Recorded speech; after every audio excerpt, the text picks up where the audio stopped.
What's going on, everybody? Welcome in to another installment of Huskers Live, number 201.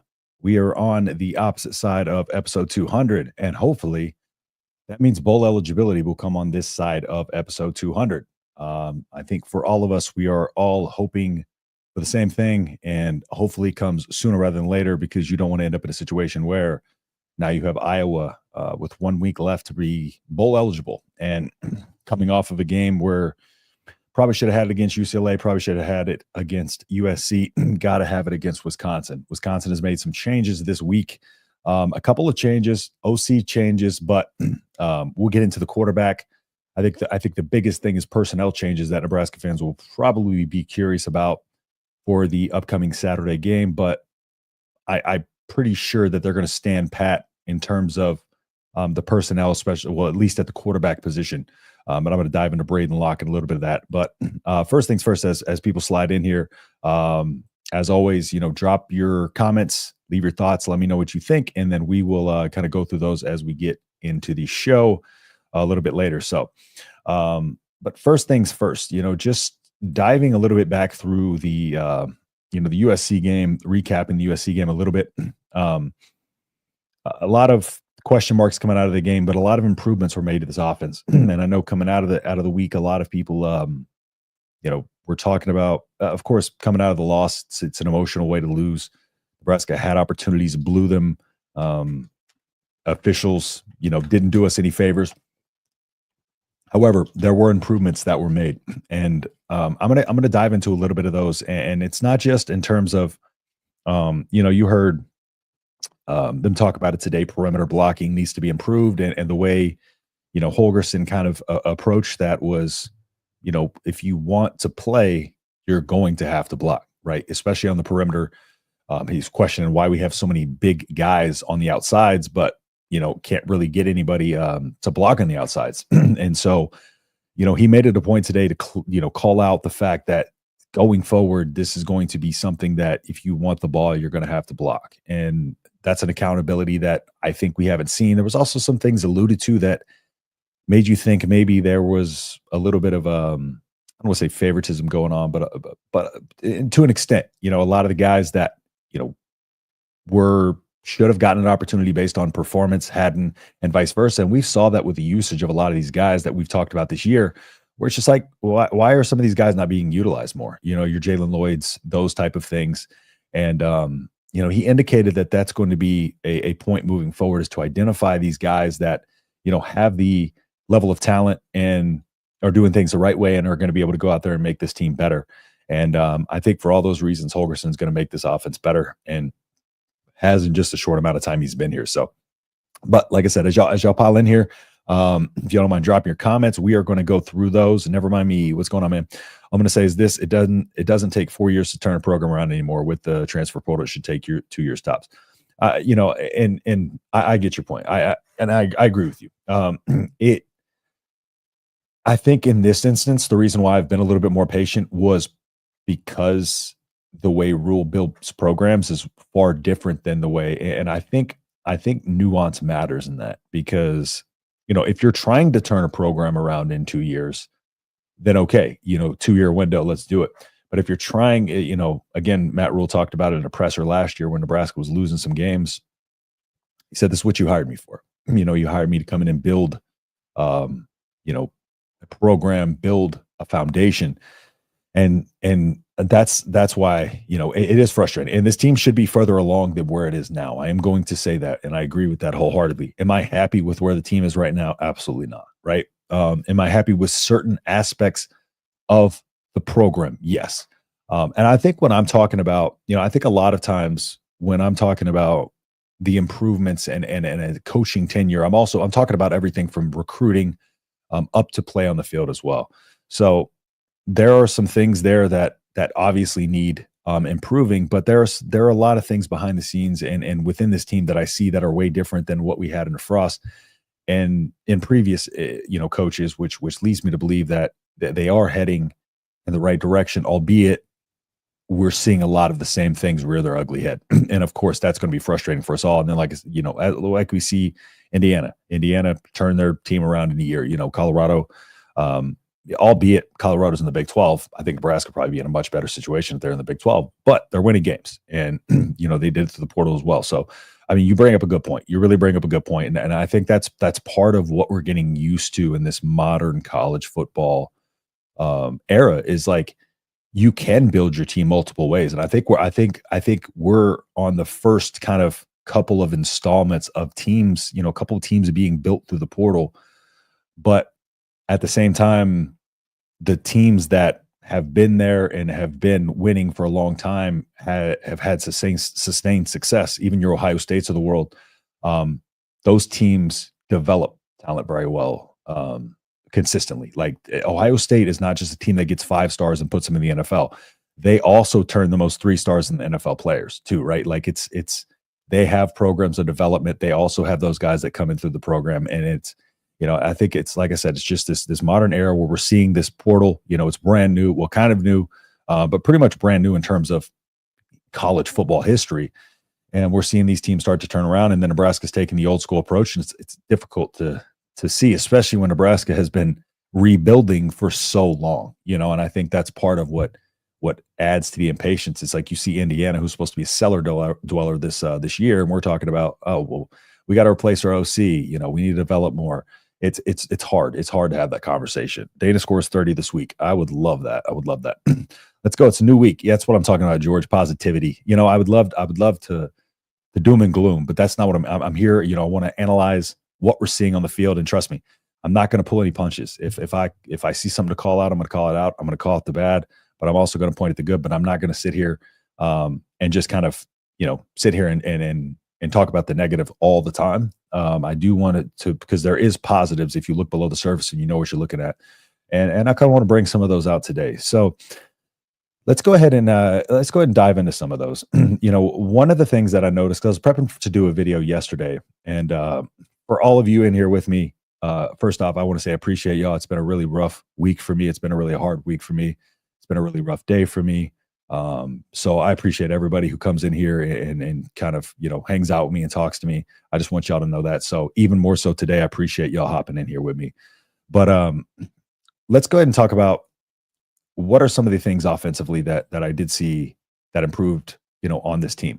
And like I said, I was prepping for a video yesterday. And one of the things that I noticed first off, and this is one of the things that I noticed during the game as well, was there was a clear difference in how the running game was operating. And when I say that, I kind of brought this up when I was talking about what makes, the air raid in terms of how Dana Holgorsen runs it. What makes it, what are the schemes that can make it blend with some of the things that we've already been doing to improve upon the things that we need to work on. And one of the things I talked about was the wider splits within the O-line, and the wider splits between the O-linemen that would lead to some more running lanes. And for those guys who kind of slice and dice their way through a defense, right, they can get through that running lane a little easier, get to the second level, and then they could start to kind of work. And you saw Emmett Johnson doing that a lot, right? One of the things that I noticed when looking at the run breakdown of where we ran the most, we ran Emmett Johnson the most to the outside, naturally, and Dowdle up the middle, right? So for once, for probably the first time this year, I saw purpose and intent on the running back rotation. It didn't seem random, okay? Now, with those splits, I said our line would have to do a better job, and it would be a little bit harder on them in terms of being able to kind of get over and do your combination blocks, your dual blocks, things like that. But the offensive line looked really, really good this week. And I'm going to dive in. Let me just go ahead and pull that up for you here, because I'm going to show you just real quick on PFF here, just kind of how that graded out in terms of just our offensive line and the difference in what we saw. So let me pull this up on the screen for y'all here. And so you'll notice right here is you have your pass block numbers. So if we sort those, right, by top performances, week 3, Northern Iowa, and then week 12 at USC. So our second best performance in terms of pass blocking, week 1 versus UTEP, week 10 versus UCLA, But also by the time we had started kind of throwing the ball, we were already down 27-7 at that point. So, and special teams, right? You saw special teams 87.7 here. So, pretty good in terms of overall grade. Now, the passing grade and the receiving grade still need work, but the blocking finally looked like it was there. And that's something to build off of, right? That's something you can grow from. Now, moving into a little bit more of the detailed stuff, let me go ahead and go to Raiola's kind of performance. And I'm going to show you last week versus UCLA. And then I'm going to show you versus USC. And let me get some of these comments off the screen, and then I'll go through those in just a second. So let me share this tab. All right. So this is UCLA week. So you see right at the bottom, UCLA. Okay. And we're going to look at kind of the breakdown of how that went. So kept clean, right? You see he was kept clean in 56.3% of the dropbacks, pressured in 43.8% of the dropbacks. Okay. And bring that over here to the USC game, kept clean in 83.7% of his dropbacks, under pressure in only 16% of the dropbacks. Okay. So right there, you can already see a huge difference. But there were other elements to this that, besides just the line blocking better. Let's look at the blitz number there. You see blitzed 51.2% of the time, or actually blitzed less against UCLA and pressured more. Okay, but here's a big one right here. So let me go back to this, and I'm going to show you versus UCLA. Play action, 37.5% of the time. No play action, 62.5% of the time.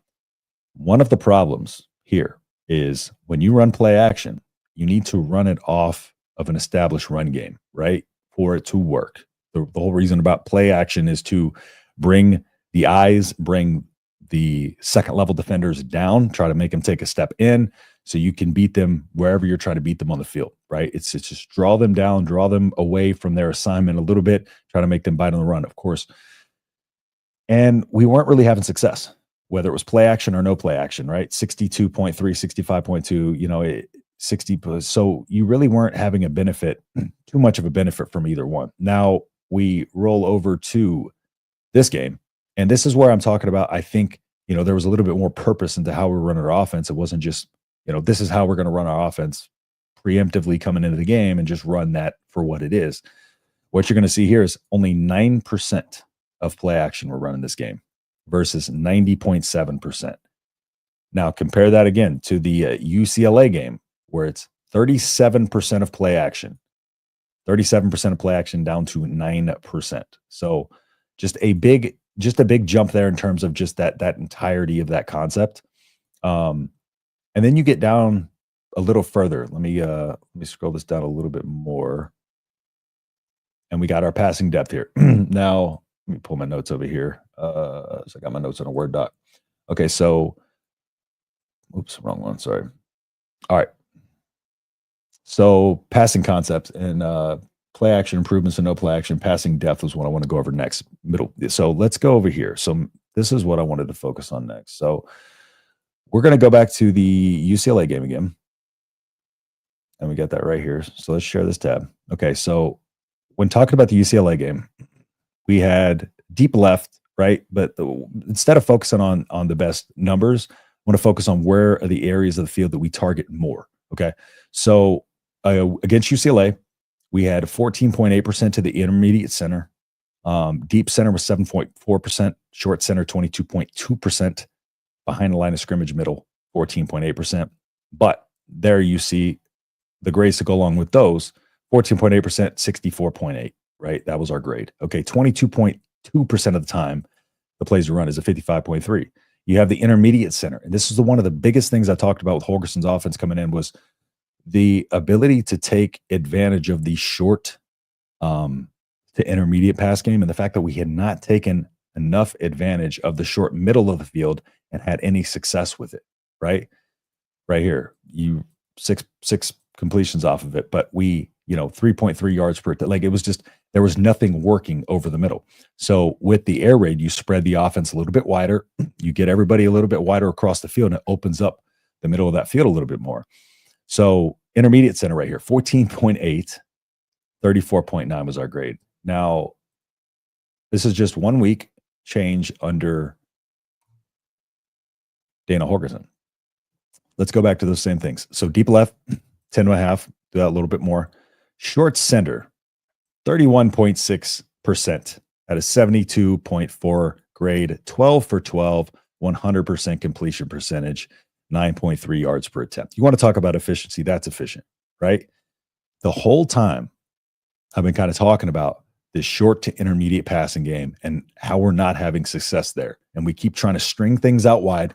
We keep trying to run the ball when it doesn't make sense. So we finally spread the field out a little bit, try to come back over the middle of the field and start taking advantage of the short center. Look what happens.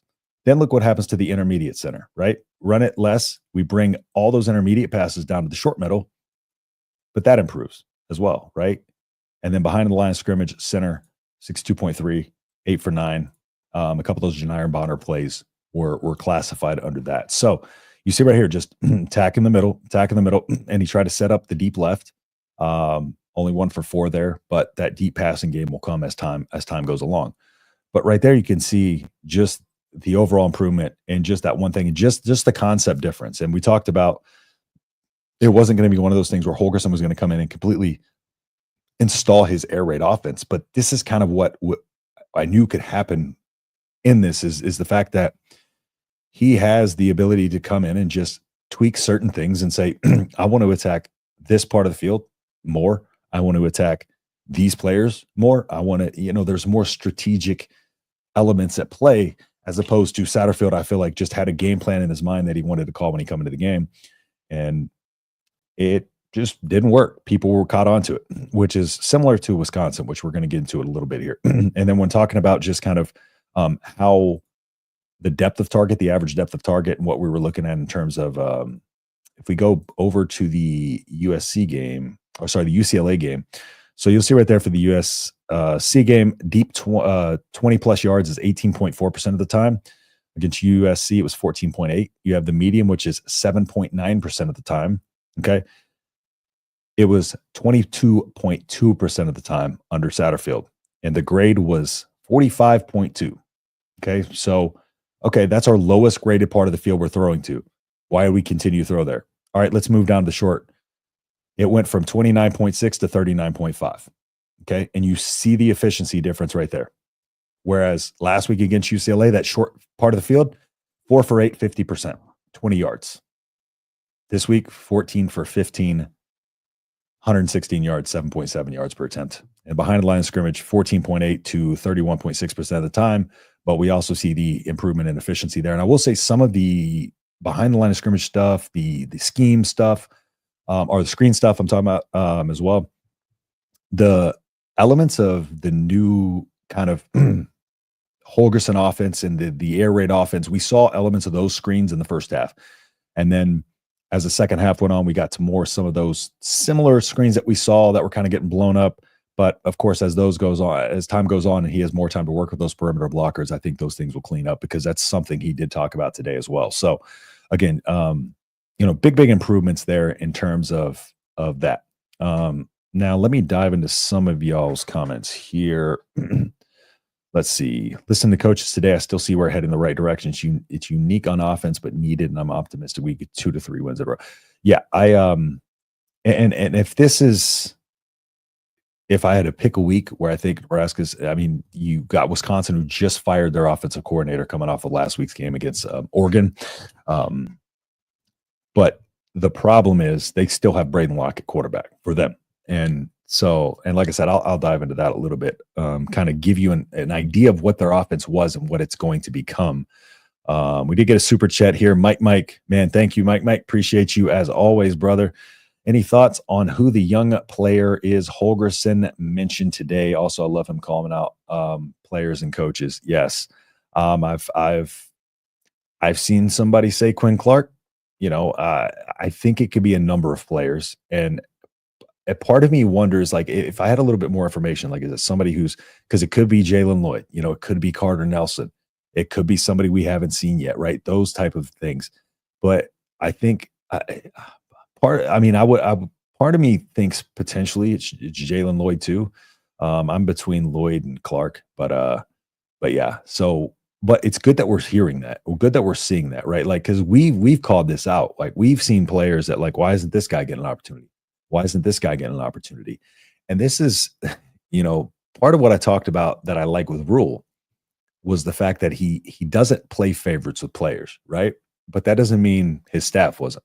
And so if Holgorsen's coming in saying he's kind of saw some of this stuff in his week in here, then that means there was some of that going on. And that was the problem under Frost. Frost really liked the guys that he liked. And I think one of the few players that he benched was Lamar Jackson. And we know Lamar Jackson was the highly touted, recruit. And, he benched him, and then Lamar Jackson just ended up playing his tail off, and ended up making a great career playing in the NFL, now. So it's one of those things. It's like accountability works, but you got to make it happen. And that was one of the things I don't think Frost did very well, right? He didn't hold his players accountable. And we've been working a little bit more towards that accountability. And it looks like Holgorsen's finally at that point where he's like, he comes from the Mike Leach coaching tree. If y'all know Mike Leach didn't pull any punches. That man told it like it is. He didn't care. That was what made him so special, right? Holgorsen's similar. He's not quite Mike Leach. We'll never have another Mike Leach. I don't want to say that because Mike Leach is one of one, right? But Holgorsen is still kind of one of those no-nonsense coaches that I feel like you need, especially in a group of young men. And coming into college football is a lot of egos, right? And you need somebody who's going to be able to sit there and say, like, no, you need to work on this. You need to work on this. Not just saying like, hey, we got you in here. We're going to let you figure it out. We're going to let you play and figure it out. There is an element of that, but at a certain point, you gotta tighten that rope up and say, hey, we're giving you opportunity after opportunity. You either show it or you get off, show it or get off the pot. That type of deal. So Mike, again, thank you so much, man. Appreciate you. Super chats are always welcome. Helps me out a ton. So thank y'all. Wisconsin about to wreck Dylan after he predicts a win against them. It's almost nice in a way though, to just kind of hear that confidence. It's good to hear it.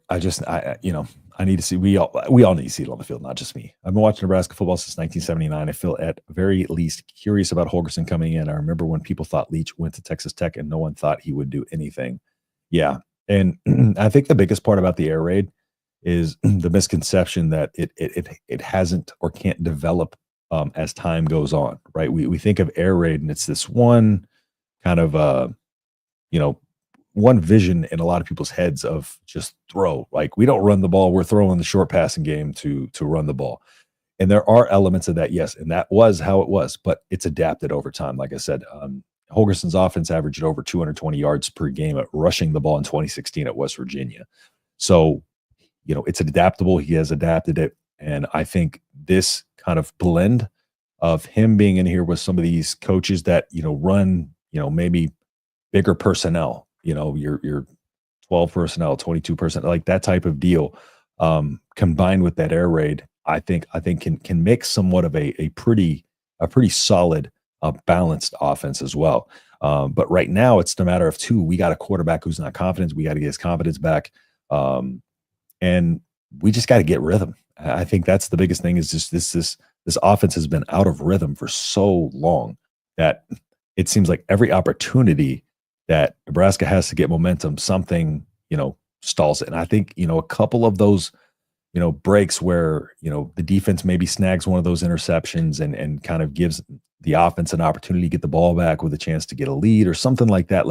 But I think the biggest thing right now is just the offense isn't building enough momentum to be able to sustain enough drives. And the defense, while they're doing a good job, just overall, we need playmakers, right? We need, I understand that we missed a few of these plays, but that's the problem, right? Like, we need guys who are going to go out there and make plays, and not only make plays when the plays are there to be made, to go out of their way to make a play, right? So we have guys who are in the right position when plays are there to be made, not making them. So we got to make those, but not only that, we got to get to the point where, like, some people are just kind of causing havoc on plays, and I feel like we haven't had that in a while. I'm a Texans fan because I'm from Houston. So, I was watching the Texans last night, and the Texans defense is incredible with the way they swarmed after the ball and they force turnovers and all this. And it's like players make plays, right? And when is the last time I feel like Nebraska's had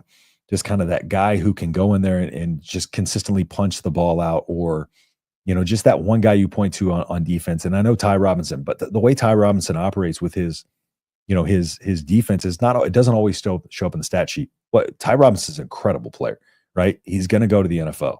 But what he does doesn't always show up in the stat sheet. A lot of what, he does on the defensive line is really kind of either taking on numbers so that way he can get more numbers for the defense versus the offense, because that's part of the 3-3-5 is you want to try to utilize as many people on the defensive front to take up as many blockers as you can, so that way there's less blockers for your second level. And so part of his and Nash's job too is to wreak havoc, and they do a good job of that. And I think we got some guys who can fill into that role. Vincent Shavers going to be absolutely incredible. The way he flies the ball, I think he can be one of those guys that just makes plays. And right now, I think he's, as the game slows down for him, because, he's just, like I said, he just flies to the ball. He's just a ball player. He wants to be out there. He's having fun.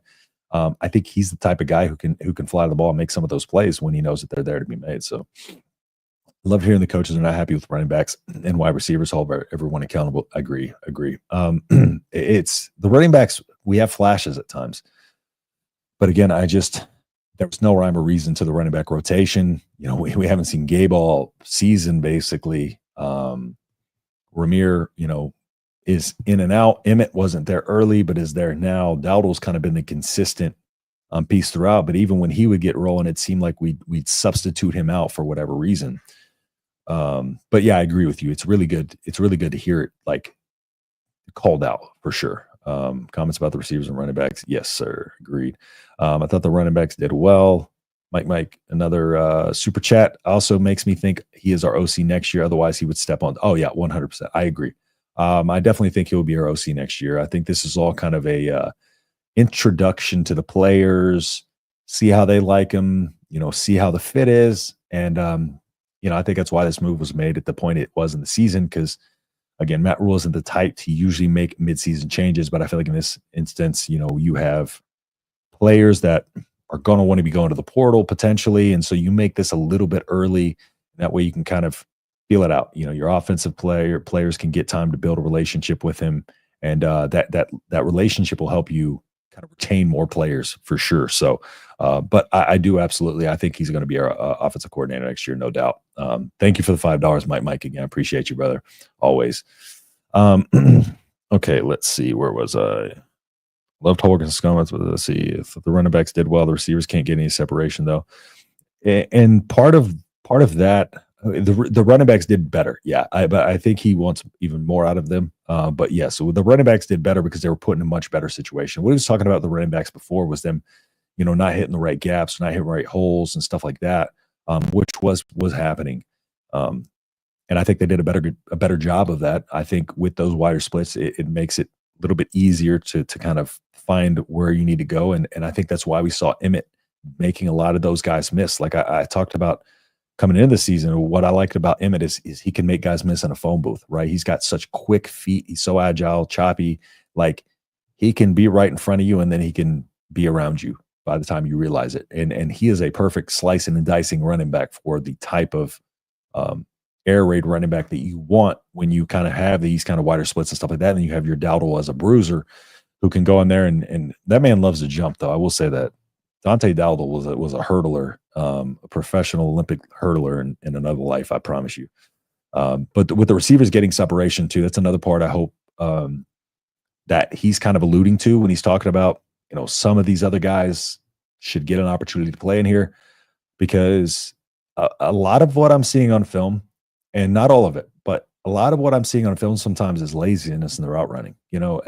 When I watch film of an Ohio State or an Oregon, right?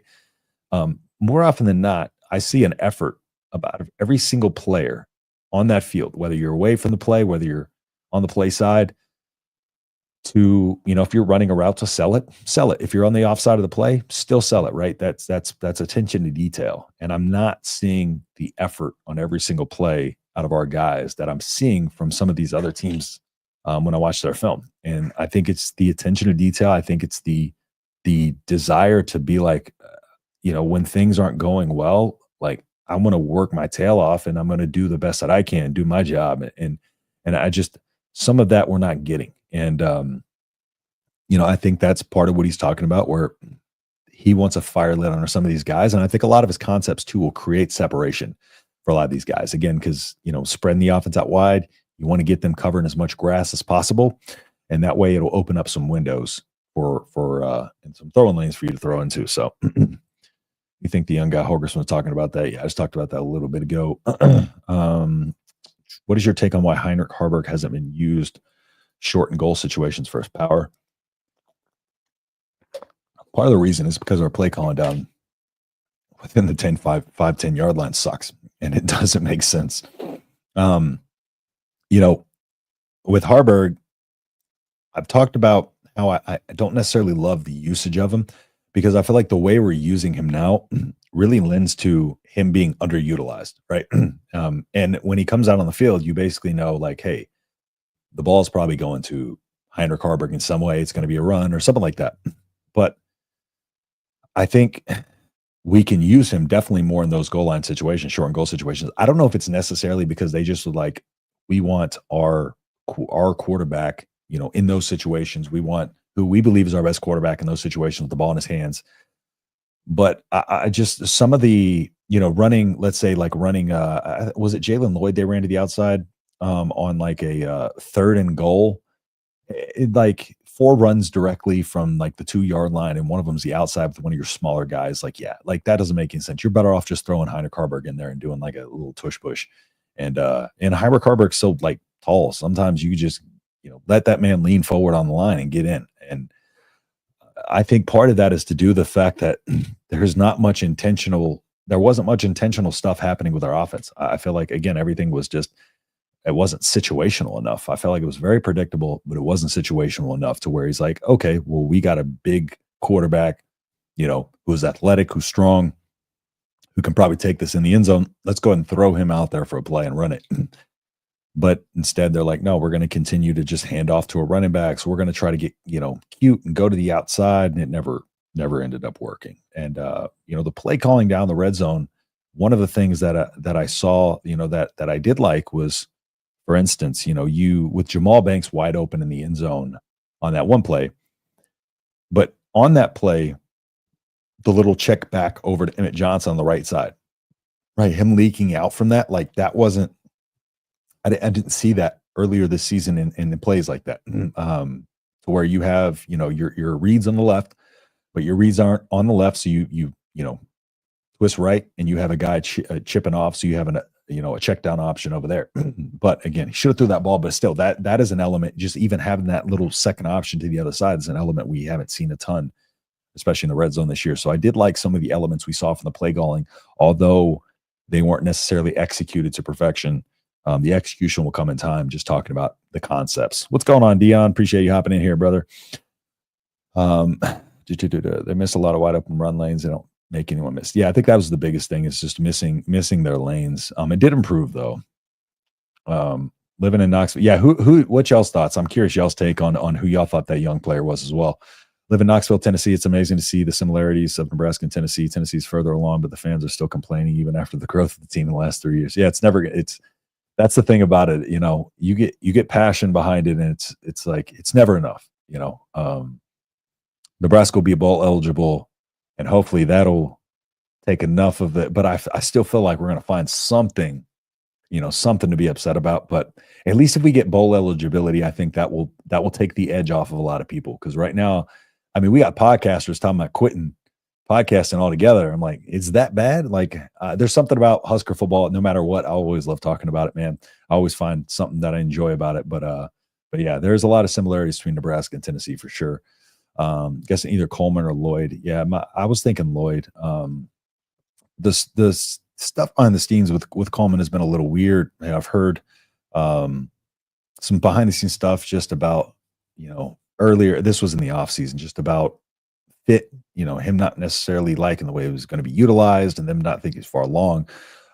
It's hard to sift through what is true and what isn't, but a pretty good source told me. So that's why I'm wondering if it's Coleman. I don't know the exact situation there overall with Coleman, but I would love to see Malachi get on the field. And I hope it's just kind of one of those things where it's just like he's, waiting for an opportunity to work in there. But, Malachi is an incredible athlete, exceptional in terms of just his overall talent, his length.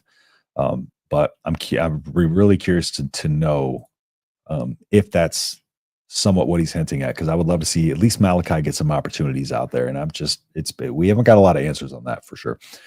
I think the runners are looking for the big play. They need to go upfield and hit. I think there's still a fumble fear. Yeah, there might be, but a couple of our running backs haven't, really didn't have, like Dowdle wasn't here last year, but Dowdle did have that fumble early in the season and then got benched in that game and didn't come back in. So Emmett Johnson was one of the better players in terms of ball security. I remember last year Emmett Johnson would run, a 50-yard run, nobody's around him, but he's holding two arms over the ball as he goes in the end zone, which I'm not upset about. But Nebraska needs to work on team physicality and toughness and awareness of where the ball is. No way USC just actually accidentally gets lucky bounces that many times if a guy's playing mentally sound football. There is this element of being out of place every opportunity you get, and I think part of it is you got a defense that flies at the football, and sometimes they fly a little out of place, and I think that's where the discipline comes into play. Right, you got to know how to attack, you got to know how to be aggressive defensively, but you got to also know to not leave your responsibility and be aware. Like, for instance, Henry To'oTo'o for the Texans, linebacker for the Texans. Henry To'oTo'o is a player who plays downhill all the time, right? But he's not very good in coverage because, he's such a downhill player. His first instinct is like, I want to just get after the run. I want to stop the run at the line of scrimmage. Like he's so ready to go downhill that sometimes that aggression to go downhill will get him a slight out of place. And it's not like he's going to be bad in coverage, right? But he's just a little late to where he needs to be, or he's just not right in the right position. I think that's kind of what you're talking about. The awareness of knowing, especially in the 3-3-5, because I've talked about this before, because placement matters so much in a 3-3-5 defense because of the risk reward elements. The fact that, in a 3-3-5, it's a lot of one-on-ones, and that little difference in you being behind them or in front of them, depending on the situation, that's why I always say in a 3-3-5, you want to make sure that before you jump a route, you can get both hands on that ball and have an opportunity to intercept it. Because if it goes over you into the receiver, there may not be somebody to help you, right? And so with that, it's kind of very similar to this. It's like, if you think there's a potential this play cannot be made, then, let's say that 3rd and 10, for instance, where it kind of, bought back up to him, even though that was because a good play was made. But like a situation like that, let's say that was a throw where it wasn't tipped, right? And he was throwing at that guy, and our guy was kind of chasing him down like that, or trying to, intercept the ball or something like that. And he was able to get up the field and get those little elements. Like, it's 3rd and 10. Okay, well, we need to stop them. That's all we need. We know they're going to punt on 4th down. I'm just going to stay in front of him, right? I'm not going to try to do anything extra. I'm not going to try to go after the ball. I'm not going to try to attack the ball. I'm going to stay behind him. So that way he's not getting past me to get that 1st down. Like, that situational awareness type of stuff. And even though that play, I changed it up a little bit because that was just a really good defensive play that turned into bad luck. But yeah, there's awareness too. And for instance, like Tommy Hill on that missed interception down the sideline, Tommy Hill just simply, he started his back pedal too early. He squared back up to the line of scrimmage too early and stopped his back pedal too early. And by the time he realized it, he tried to go up and get the ball, and it was too high for him. He should have just had a little bit of wherewithal to just kind of step back just a little bit, right? And make sure that he tracked that ball better, because he's got ball skills, which is surprising to me, because he's got really good ball skills. The freshman he's talking about would more likely be the guy from Idaho or the one from Missouri. That was another thing too, is is he talking about players currently on the roster or not? So that's why, it's like, is it Quinn Clark types of guys, or is it Jalen Lloyd types of guys, like that type of thing? I think that's the details that I'd be curious to see. To the wide receivers, you can't block, you can't get the ball. Shout out to the guys at the No Block No Rock podcast. They were the title of their show was redeemed with that today, because basically Holgorsen said that no block, no rock. So I saw them tweet that earlier. So shout out to those guys. Slant sense slant provides quick reads and yards. Not every play needs a first down. Crazy. It's a crazy concept, isn't it? Like the Illinois, when I broke down the L-22s from the Illinois game, and literally it seemed like every drive I was like, oh, quick out, a quick slant, quick out. And it wasn't too complicated, right? The way they moved John Bullock, the way Illinois was able to move John Bullock around to where they wanted him, is part of what opens those things up. For instance, they started the run game, and the run game wasn't going very well for Illinois in the first half, but they continued to do it right. And they used that H-back, moved them across, motioned them across, used them in a myriad of different ways. With all that happening, right, that makes your linebackers and everybody else have to be like, okay, well, we got an H-back coming out of the backfield. We got a team that's running the ball with a guy who's about 6'4", 250. And we also got to cover, some of these receivers on the outside here.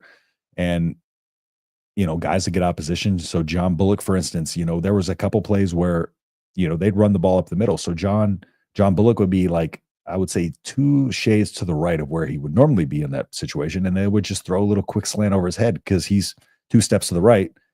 He needs to be 2 steps to the left to cover the slant. But since our defense is on his heels, he can't cover both, right? That's when you get in those situations. And that's what that air raid especially exacerbates that, to the point where it's like, we're going to attack the sidelines and we're going to get this defense as spread out as we can. And we're going to open up this middle of the field. So that way we can start running the ball. We can start throwing the ball down the middle of the field.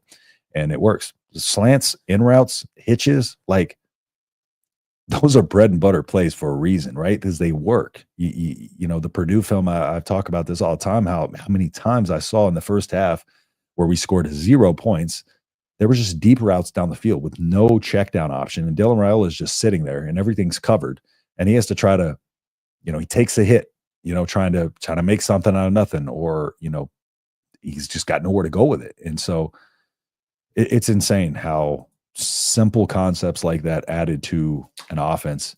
And that's what I was talking about. Like, the fixes to the offense aren't too complex, right? And we were having execution issues on what seemed like, a offense that was trying too hard to get too far down the field, when you can just bring everything closer to you, and it's a lot more simplified and it's a lot easier to execute. Most players are used to running slants, hitches, out route. Like, that is what they practiced the most throughout their life, is those type of routes, right? So get them on those routes. If we're not creating separation, hey, man coverage. Okay, let's do a quick slant, literally designed to do separation. Unbelievable. Crazy how that works, right? Hitches. Okay, let's do a hitch against man coverage. Okay, I want to sit down. It's a very simple concept, but I just don't understand where this was for Satterfield. I think he's okay in the tight end room. Love Dana. He's going to get this train wreck offense going in the future. I love the positivity, Dion. I've brought my rose-colored glass to the show tonight, though. I normally wear my sunglasses at night. I appreciate you being here, Fongwei, as always. Yeah. Clark or Smith. Yeah, I was thinking Quinn Clark. What happened to Malachi? Malachi's still there. He's still there. The world-famous Fongwei. Yeah, and Dion. World-famous Dion and Fongwei. Y'all are everywhere. Would love to see Malachi or Carter Nelson get more reps. Yeah.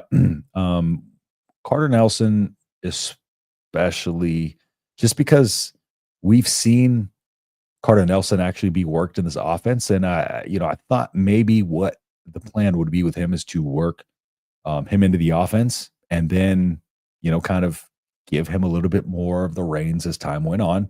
But it seemed like, we got him in there a little bit and then kind of pulled back. I don't know how many games he's appeared in, though. I don't know how close he is to his red shirt. That would be, has he already played too many games to redshirt? That would be my other question. I actually need to look at that. That just kind of popped in my head. I'm surprised we only have Holgorsen $66K for these 3 games. Zach got $1.4 million for 9. Yeah. But don't worry, that's probably going to change this offseason whenever we whenever we pay Holgorsen. I'm sure there's kind of some kind of understanding there behind the scenes with that for sure. But what the heck else was Dylan gonna say? Geez, with God's help, we might win. At this point, I mean, that's what kind of a lot of fans are saying. Dana's still getting paid by Houston. He's still getting paid pretty good bit of money by Houston too. He has to stay working to get paid. Does he? I don't think I realized that. What round do you see Ty Robinson going in? Man, that's tough. I would probably say I could see Ty Robinson going between, rounds 4 and 5, probably. I would have to probably go, for me, like I used to do a fantasy football podcast first and foremost before I did anything else. And so like watching the film on a lot of these guys, like you learn a lot watching them individually, game by game.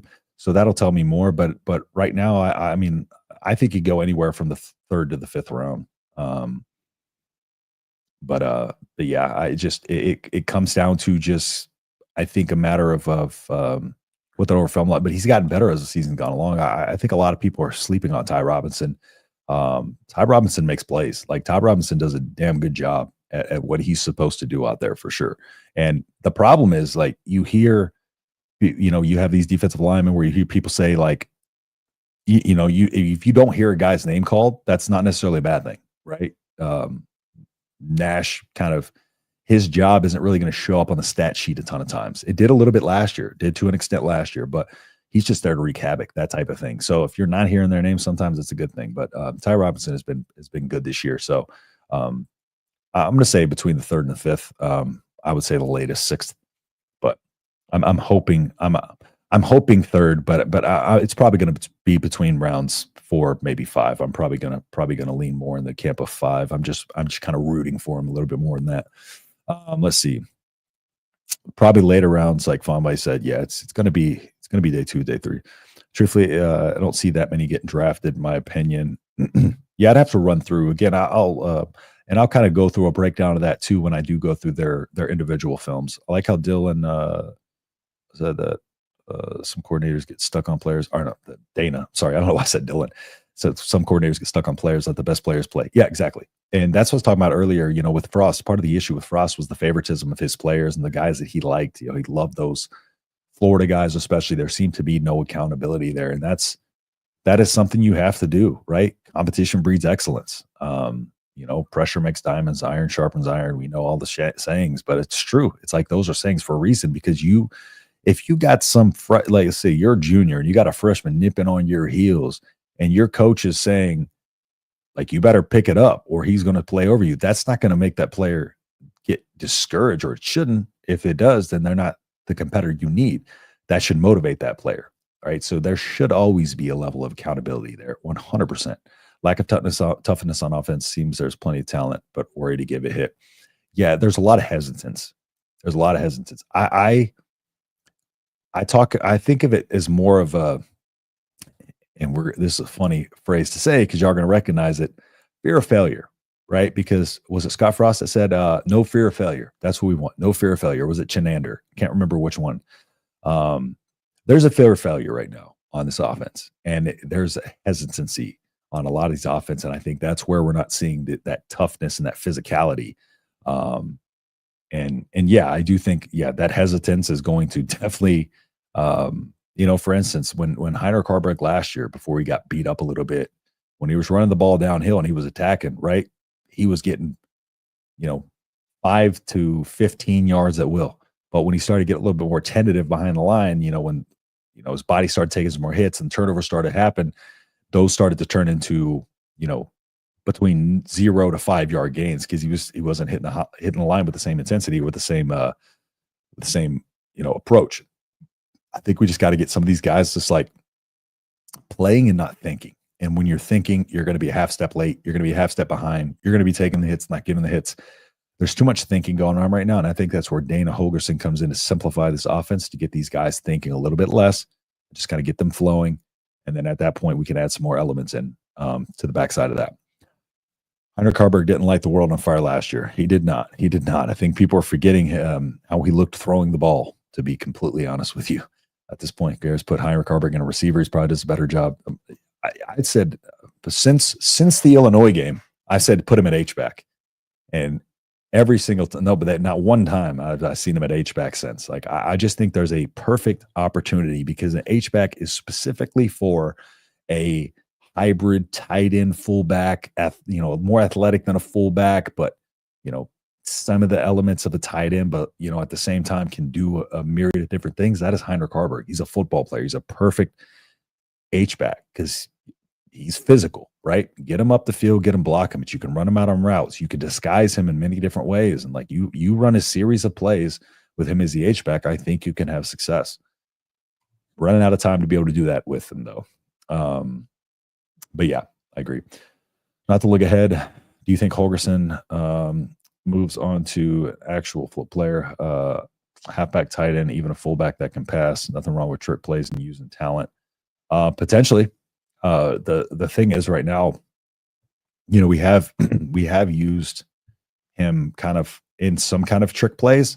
The only thing that scares me about trick plays is I want to see the offense execute at a basic level before we start getting tricky. Even though some of those plays have worked with Heinrich Harburg, like the passes back to Dylan and stuff like that too. Like those stress me out for the entirety of that play. I'm stressed. And like, I just think we need to simplify it.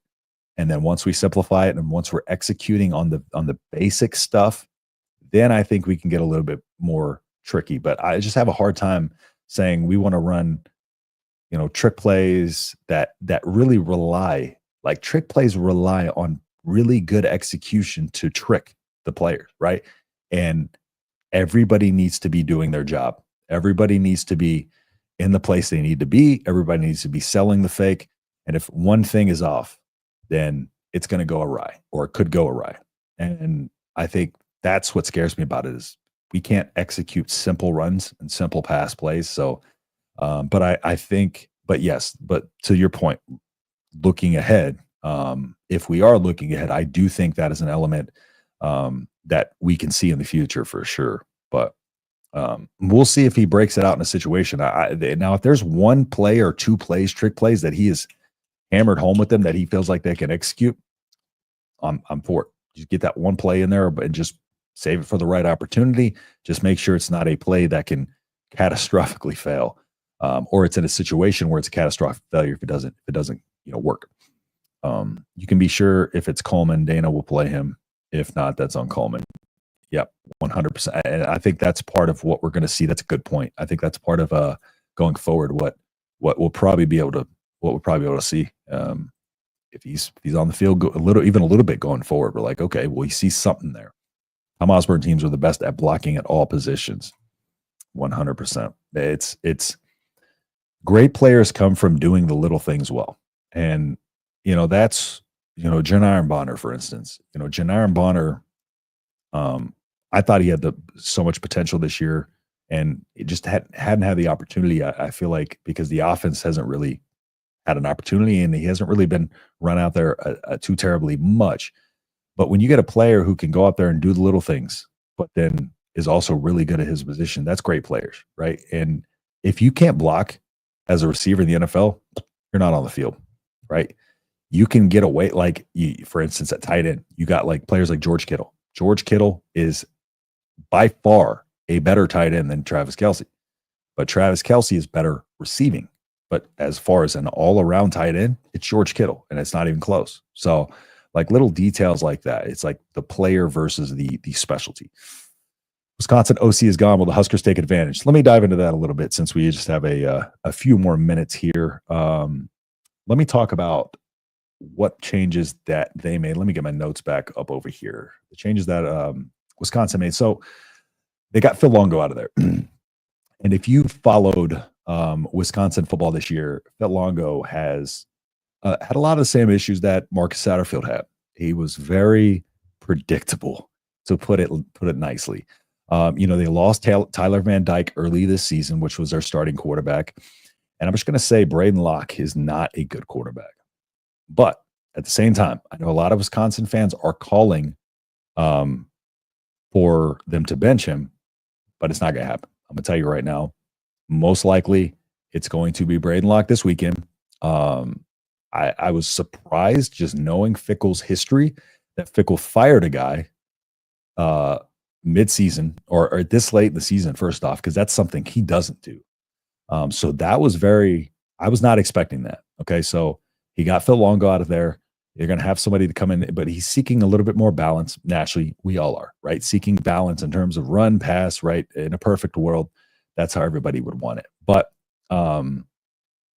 it's one of those things where the offense was 91st in total offense, tied for 97th in scoring offense. And what was the other stat that I had written down here? Can't find it. But just going through his actual numbers, let me go through Braden Lock's actual numbers, and I'll kind of give you a breakdown of but like, so Braden Lock's numbers for this season. 117 for 206 pass attempts, 56.8% completion rate, 1,400 passing yards, 202 yards per game, 8 touchdowns, 8 picks, and a QBR 51.1, which is 86th nationally. So, he has shown flashes against Purdue. 350 some odd yards, 3 touchdowns. But the problem is he turns the ball over. He's had an interception in every single game. And he doesn't perform that well. Like that Purdue game is an outlier. He is just a turnover machine, and what their limitations are offensively with him at quarterback is what gives me a lot of hope in this game. Their limitations with him at quarterback are basically he limits them more than any quarterback on our team would limit us probably. And that is something, as they had success this season when they started running the ball more, albeit against bad competition, but they're a one-trick pony. Like they are literally a one-dimensional offense. And I don't expect too terribly much to change. I think Braden Lock and Phil Longo were both the issue. I don't think it was just Phil Longo. I think half the fan base in Wisconsin will say it was Lock. I think half the fan base will say it was Longo, but I think 100% of them will say we want both of them to go. Okay. So that is going to give Nebraska an opportunity this week. They will have the better quarterback on the field. For all intents and purposes, Jordan Mailata didn't play that great last week, but, turnover worthy plays we didn't take advantage of. Braden Lock is one of those quarterbacks. He's not as dynamic. What Mailata was able to do, and what I talked about at UNLV when watching his film at UNLV and breaking down his game there, he ran play action about 40% of the time at UNLV. So he's very much, and he's got a cane of an arm. Like Mailata's got a strong arm. And so he was running a lot off of that, play action and kind of bringing those defenders down, as you kind of saw in the game. With Braden Lock, like you don't have a dynamicism to Braden Lock. It's just very much like I feel like if Nebraska can get after him, then this is over. What they were having success with, because Phil Longo's an air raid guy. But when they started to run the ball more, they had success. Again, it was up against bad teams. But Nebraska specializes really kind of if Nebraska can focus in on stopping the run, they'll be able to stop the run. When you don't have the element of a quarterback that's going to be able to come in and kind of beat you over the top and you're not really worried about that too terribly much because Braden Lock, I'm sorry, but let's run through, if you run through his games here, Alabama, 13 for 26, USC, 13 for 26 for 180 yards, 1 touchdown, 1 interception. Purdue, 20 of 31, 359 yards, 3 touchdowns, 2 interceptions. October 12th, 20 of 28, 240 yards of 1 touchdown and 1 interceptions. So they beat Purdue 52-6. They ran over Rutgers 42-7. Northwestern, he completed 14 of 24. It seems like 13 of 26 and 14 of 24 are very common with him. 160 yards, 1 touchdown, 1 interception. Badgers won 23-3. So like these games they're winning, right? Like Northwestern, Rutgers, Purdue, they just kind of ran the ball over those teams. Penn State, 22 of 42, 217 yards, no touchdowns, 1 interception. They lost 28-13. Iowa, 15 of 29, 137, 1 touchdown, 2 interceptions, and they lost 42-10. Okay, so there's no consistency there with him to the point where he's a bad quarterback. And so I can confidently say that he's a bad quarterback. And going into this week, I'm feeling very, very good about Nebraska's chances. And last week, I did not say I was feeling very, very good, right? I said, I feel like there are some things that we can do to win this game. And I think Mailata, being the quarterback he is, I thought we could make him throw into some mistakes. And we did. We just didn't take advantage of those. With Braden Lock, I don't think his arm's good enough to be able to kind of, Mailata, I think, was able to put some of the placement on those balls to where, okay, like I would say 75% of it was to do with us misplaying it, but about another, 25% of it was he put the ball on the money as well. With Braden Lock, that's not going to be the case. Braden Lock is very inconsistent with his ball placement. I think Mayava just made some really dumb decisions in terms of reading the defense. Braden Lock is just bad at reading the defense, but he's also bad at throwing the football. So there's that. Too bad a proven winner. Gramstad's role seems to be nothing more than a potted plant. I said it when he came on. I thought his role was just to be a graduate assistant eventually and a coach. Gramstad, for what he is, he was in the NAIA, which is a far cry from Division One. He had success over there. He won over there. But I don't know if his goal here was to ever come in and be the starting quarterback, or is the plan for him. I think eventually, he was here to be a leader and a winner in that locker room of a lot of young guys. And I think eventually Matt Rhule's going to do with him what he does with other coaches and kind of, move him over to a grad assistant role. And then from there, kind of, see where he goes on the staff from there. So another part of it too is just like, I think as long as I don't think the answer to, the quarterback issue is necessarily, unless you're moving on from your quarterback, it doesn't make sense to bench them. That's why I've been against this the whole season. I'm sorry, but like, if that's your quarterback of the future and you got a new OC now, like, you got to have your starting quarterback out there. What's more important, right? Winning. And I know bowl eligibility is extremely important. I get that. But it's also important to have, for the future of your team, your future potential OC working hand in hand with your future potential quarterback, and those things showing up on film. The mistakes, those type of deals, they're going to fine tune those things on film. You got to have the film to make that happen. So, the only way Gramstad is a QB, I wish they would get him for a few series. I mean, that would be, but there would have to be some kind of reasoning for it, right? Because otherwise, too, multiple quarterbacks. Typically, like they say, if you have two quarterbacks, you have no quarterback, because like those multiple quarterbacks, like kind of bringing them in the middle of the game, especially at this point of the season, I think it would be really hard for Jalen Gramstad to come in against Wisconsin and Iowa. Nebraska's fighting for bowl eligibility, and he would have been one of those guys that would have had to come get reps against a lesser opponent to be able to throw him into a game like this. But yes, he was the MVP for sure. Heiner Carberg's better for the Wildcat. Yeah, absolutely. His team goes nowhere until QB play improves. This team goes nowhere until a lot of things improve. It's not just quarterback. Like I said this time and time again, but we're sitting here talking about offensive line, running back, wide receivers not getting separation, and then people are like, we're still sitting here saying it's the quarterback play. Well, the quarterback can't go anywhere until the wide receivers get separation and his running backs start, hitting their holes too. It's everything works off each other. That's why the solution has never been bench Raiola. The solution has never been that. It's always been more complex than that. And that's why, those moves aren't, if Holgorsen would have thought that would have been the best move, then he would have come in here and did that. But what he's going to do is he's going to make this offense a little bit easier for Dylan Raiola to help improve that quarterback play. And one of the things that I will say, because I've talked about this time and time again when it comes to Raiola, he's taking hits after the Rutgers game and stuff like that. I just felt like he started thinking a lot. And I think that's been his biggest issue, is he's thinking too much. And I think if Dana can come in and just, again, simplify this a little bit to where he's doing less thinking and just more playing, I think that's where we'll see the best out of Raiola.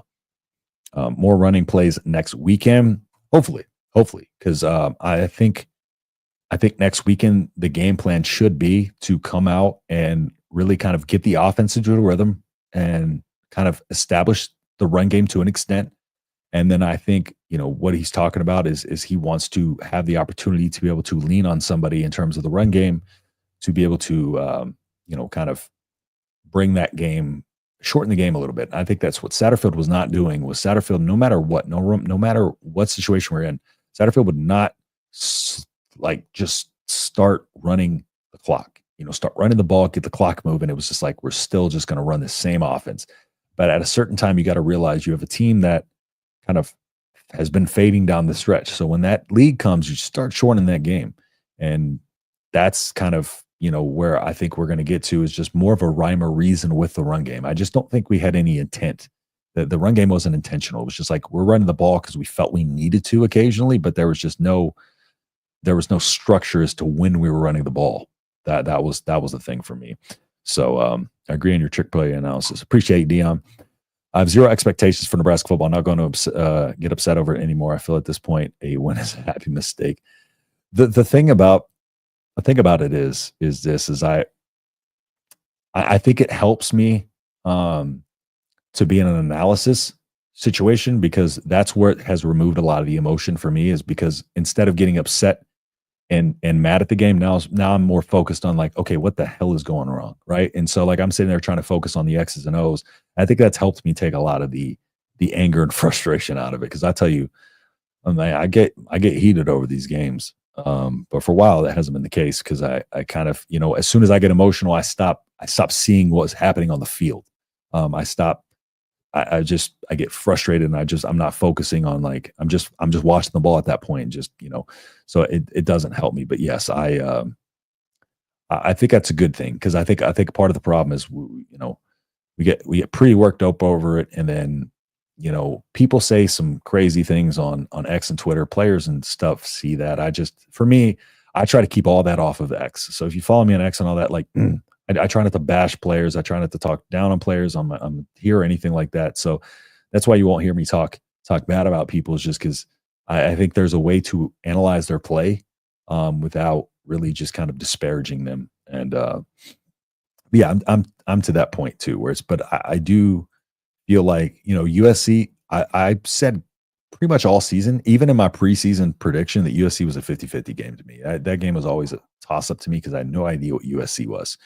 And turns out they didn't know what they were either going into the last week. So, but I just think Wisconsin's a much easier matchup. USC had better athletes than Nebraska. Wisconsin does not. So the true coaching is happening over with John Cook in Nebraska volleyball. If his players don't play up to the expectations, they rid the bench or come in for small roles. And one of the things I love about John Cook is one of the philosophies that I read a lot on, and I love, is stoicism, right? And John Cook is he's an advocate of stoicism, and he's a very stoic individual himself. And I think that's, him having that lack of emotion, and him just being able to lock in and just seeing everything for what it is. And like, the players know, like, okay, he's not going to get mad at me, right? But like, he's going to replace me. And that's the thing, right? You don't necessarily need a coach who's going to go off on players, right? You don't need a Bo Pelini, but you need somebody who's going to let these guys know that, like, there's an expectation here. And if you don't meet that expectation, then you're not going to be here. But I also think John Cook has gotten that program and that volleyball program to the point where he can do that, because the top players in the country want to come in and replace you. Okay, so if you don't play up to standards, we'll replace you, right? Everybody, every young volleyball player in the country, most of them probably want to come play for the University of Nebraska. So, once, as Nebraska kind of builds that up too, that standard up, that expectation, but that expectation should always be higher. If you want to raise the standard, raise the expectation. So, and I'm happy we're seeing a little bit of that from Holgorsen. Real firing status, OC got Fickle jumpy about doing it now instead of the offseason. Yes, I think Fickle's, Fickle's a coach I love. But yeah, this is something he doesn't do. And that took me and my buddy Rajiv, Rajiv from Locked On Badgers. I was talking to him about it, and he was very much kind of the same way about that. It's just like, it's just not, I was listening to him talk about it, and it's just like, it's not something that Fickle does. And it's similar with Rule. Like, Rule doesn't fire guys midseason, but he didn't fire Satterfield, but moving off the play calling. It's like, it's a what have you done for me lately world that we're living in.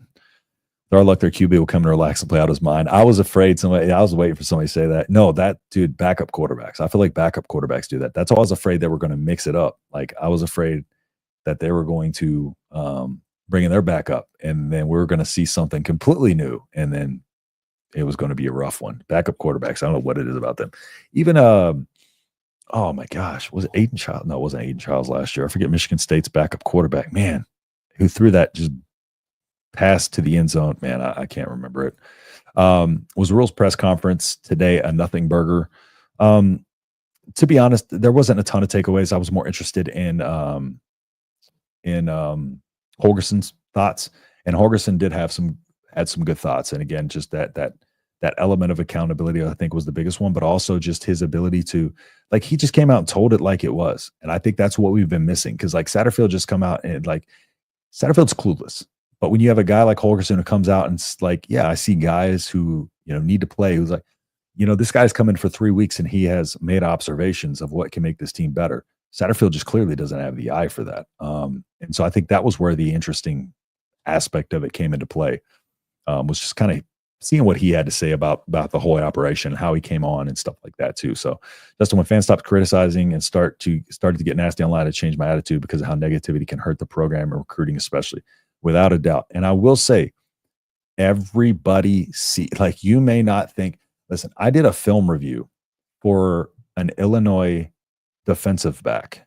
And for my buddy who's a Locked On Illini guy, right? And even that, like when he was just building his Locked On Illini channel, was still pretty small earlier this year. But I did a defensive back film, and the defensive coordinator like reposted it to his page. And like, so like, even if you're like the smallest of the small page, like that stuff gets pumped in their algorithm too, that they see all that. And then another Illinois recruit who hadn't committed yet hit him up, said, hey, I'm going to be committing Saturday. Can y'all do one of me as well? And so like, from just that, like for, the Illinois defensive coordinator, and then at least just from the people that reached out, like this stuff takes off. People see everything. And that's why I have an issue with some of the guys, that will make even just, offhand comments. But you got guys like, let's say Dawson Merritt's dad, for instance, Vincent Shaver's dad. Vincent Shaver's dad is very, very open with the fan base, and, likes to talk to the fan base and on X and stuff like that. And, when people are talking trash on the defense, how do you think that makes, guys like him feel, right? And it's not good for recruiting. It really isn't. When we start focusing on football, then we're an educated fan base. And I think that's what people talk about Nebraska fans being educated because of our intelligence in terms of the game of football. And I think part of the problem is when we start throwing emotion out there, there's nothing good that comes from that. And take it from me, it was a very intense, hothead person, PTSD, the whole nine. I know nothing good comes out of anger. So they better start winning, or you can flush the recruiting. Well, I'm just going to say, recruiting has a lot more to do than just winning, but you're right, because eventually winning is going to matter. And I think this might be the last offseason we can get away with not winning, and then the recruiting might get hurt. So I agree with you. And there are elements, though, behind the scenes that recruiting's still doing good. I see the stuff about, these recruits who are coming over and on board and stuff like that. And I'm aware of who's potentially flipping and who's flipping and stuff like that. But I think it's the elements of those guys coming to campus, and you got guy like a Dawson Merritt, for instance, who Dawson Merritt, if you remember, Nebraska was not in his top 6, but whenever he got down to the wire a little bit, Nebraska ended up making it into the race against Alabama. Nebraska got into the process late. Alabama was seen as the front runner from the start, but then as time went along, Dawson Merritt, the longer that Nebraska stayed in it, the better of a chance Nebraska had. Same thing with Michael Terry. And they stayed in it, and they were able to kind of, sway him at the end of it. Even though Nebraska's not winning right now, Bama's not doing as bad as Nebraska, but they're not, as elite as they were, but still they're winning. There's something that the players are seeing within this, behind the scenes that we're not seeing, or in the locker room and stuff like that, that the recruits are seeing. And that is part of why I try to look at the recruits and what they're saying, and not only what they're saying, like who's visiting, like what players are visiting, because if you visit, that means you are intentionally taking time to go see that school. That means something, right? Versus, who's committing. How is Nebraska kind of gaining traction on these guys? When they're jumping in the process late, what they've been good at is building relationships. And when they get the guys to campus, that usually is what either seals the deal or pushes it to the point where they're like, I got to get back to campus. Something is happening that they're seeing that they like. And that is why it's really hard for me to say, oh, the play on the field, let's get rid of, whoever, right? But to your point, that only happens for a couple of cycles. And then all of a sudden, winning does start to matter, because you get a couple of your recruiting cycles in there, you get the old guys out, and then, no longer are these guys going to go on a hope and a prayer of what Nebraska could be, right? And so I think this is the last offseason that we'll have that luxury.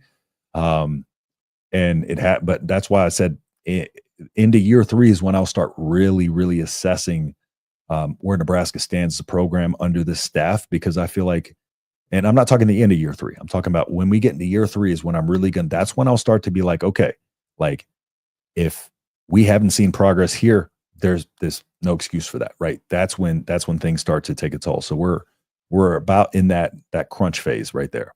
Is our poor performance hurting our recruiting? So far, no. A lot of these recruits, and I've talked with a couple of them, and I try not to put like conversations out there and stuff like that, but a lot of these recruits, they value more things than just winning. A lot more of them value more things than winning than you realize, because there's a couple of things at the end of the day. These guys, they each have different goals.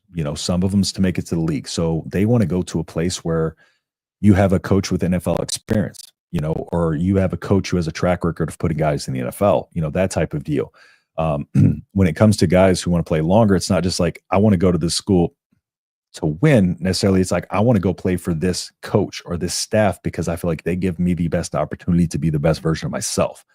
And they're like, to me, right, that's something that a lot of people don't, I think, take account for, is because that happens more often where that happens more often than you think, to where those players do go and they have those moments where they're like, I want to go to the place that's going to make me the best me. But a lot of times in most instances, those places that are going to make those players the best version of themselves are the teams that win, coincidentally, or not coincidentally. So that's where both factors have to start to come together at a certain point, because these big schools get you on TV, they get you more accolades.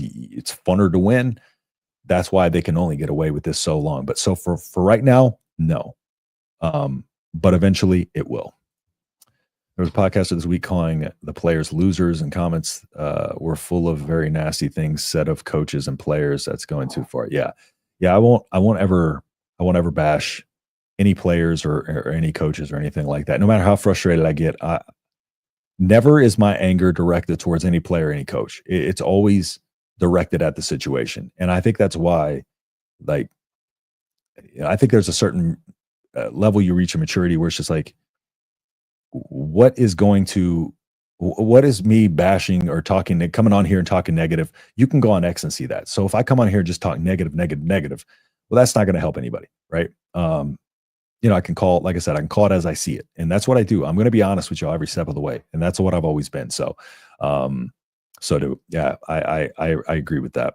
As a podcaster, I don't want to yes. Sorry, I don't want to just close up just drama, just in case drama starts. So, as the jersey behind your left shoulder, Scott Frost. Yeah, no, it's not. I was about to say, yeah, no, it's not. It's Eric Crouch. Eric Crouch was my favorite player. He was my childhood quarterback growing up. He was my favorite player growing up. I also have an autographed Eric Crouch little picture right there with the Heisman Trophy. So, Eric Crouch was my favorite player growing up. I was 11 in 2001. So he was kind of like the quarterback I remember the most. So yeah, I loved Scott Frost. One of my bucket list things, I got to get him on the show. I would love to talk with Scott Frost for sure. It's one thing to criticize, but to be nasty is too much. Agreed. And yeah, and at the end of the day, like, think about, if you struggle at your job, how are you going to feel if people do that to you? And especially if you want to build a relationship with these players and stuff like that, you got to understand that you can't be a flip flop, right? You can't be, I want to be on their side. I want to be on their team. Like, I want to be, this guy is, I'm going to be, what's the word I'm looking for? Just kind of like cordial with these guys. But at the same time, you're going to bash the team. And I just see that too often from this. And it's just a bad look on the fan base overall. Is Raiola pissed at Rule? I don't believe so. Would love to see the passion they brought to the Colorado game. Just don't know if they got it in them anymore. I agree. And to people who are like out there at the games, like, and saying like, they don't want to go and all this. I get it. But like people like me, like I live in Arizona, and I'm from Texas. Bro, I would kill. I go out there every year for a game because my cousin's a season ticket holder, and my dad's from Ashland, Nebraska. Most of my family's out there. But I wouldn't care. I'd go to a game every week if I could, just because like I enjoy being out there and watching the games. For me, I don't get as mad when I'm at the games we lose, just because it's the overall, I don't know. It's the overall experience for me. Just makes it more fun. I get more mad when I'm watching at home. Recruiting is about NIL money. Yeah, that is true. That is a big part of it as well. But again, a lot of players don't just value money, because a lot of these players too, you got to think about it. They're getting about the same amount of money in most places, and they're going to get sponsorships, and they're going to get X, and so if they, like, for instance, Michael Terry. And one of the things I talk about Michael Terry, and I'm going to dive back into the recruiting a little bit more. I do heavy recruiting in the off season for sure, but I always follow along and talk with people and stuff like that too. But one of the things about Michael Terry that he liked about Nebraska, first off, Texas, he liked the fact that it was proximity to home. At first, he didn't want to leave the state of Texas, except for Nebraska. But then Oregon entered the picture. So then you had Texas, Oregon, Nebraska. Texas A&M was nixed out.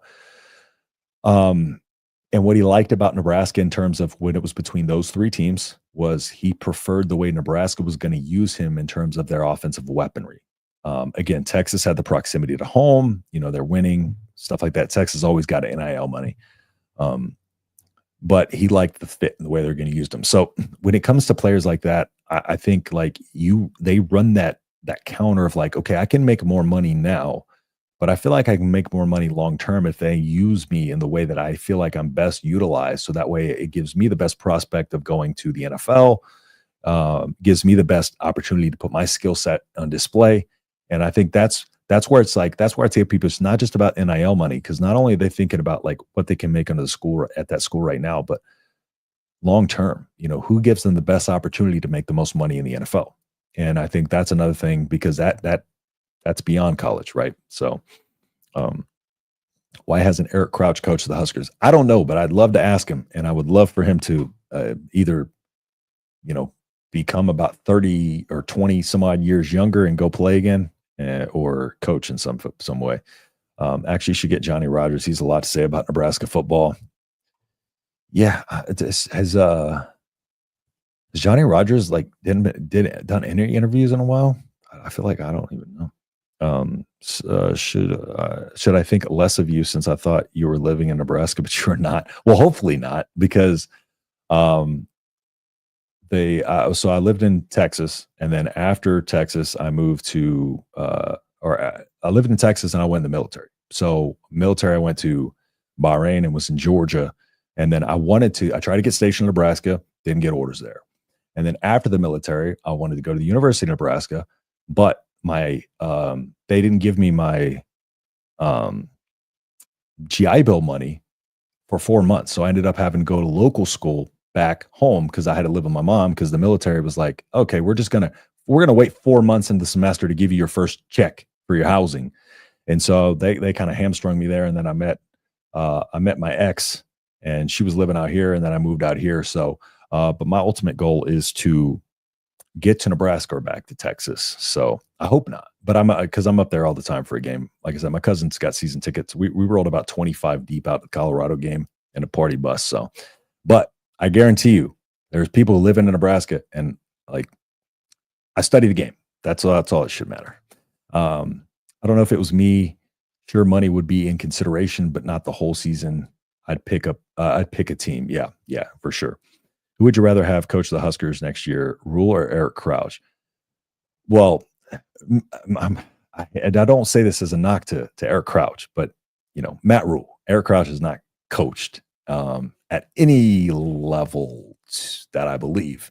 So I don't know if necessarily he'd be able to come in and take a head coach job and be successful with it. And also, a little bit of a running quarterback. I don't know about him teaching quarterback mechanics necessarily, but fun to watch. Loved him as a player, and I even watched his preseason game. I think it was with the Rams. He get drafted as a wide receiver or safety. I can't remember, but I remember watching his first preseason game with the Rams. I believe it was, if I'm remembering correctly. And I remember him taking a big hit in that game, and I think he retired after that. He's like, nah, this ain't it for me. So all right. Well, I have about covered all of the comments. Again, thank you everybody who hops in with me here every week. I will say I'm going to try to get Rajiv from Locked On Badgers on to this week.